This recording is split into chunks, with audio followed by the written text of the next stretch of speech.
The Millville Army Airfield Museum would also like to thank its Patriot sponsors for their support of the Millville Airshow. The Patriot sponsors for this year were Active Print Corporation, the Authority, the Civil Air Patrol Cumberland Composite Group, Cumberland County Planning and Development, Cumberland Mutual, Cumberland County Sheriff's Explorers, C-Tech Law Enforcement Program, Design Advertising, English Septic. As you can tell, it takes a village to put on an event like this. Many people sponsor in many ways. Our community is so supportive, and we're so excited to be able to present this event.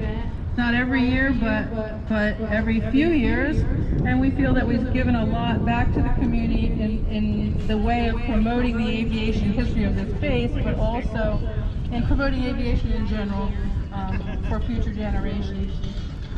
The 2021 Millville Wheels and Wings Airshow is proud to recognize the Delaware River and Bay Authority.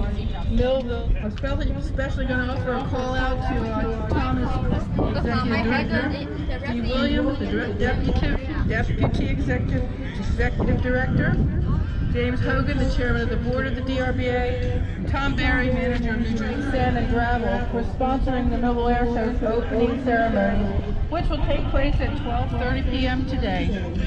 Thank you to Peter Galetto, President, and his company for continued support of the program, Design Advertising, English Septic, Garrison Enterprises, Brian Gifford and Company, Glasstown Brewing Company, Graham Communications, High Point Roofing, Inspire Medical Center Incorporated, Interactive Security Systems, Jester Waterworks,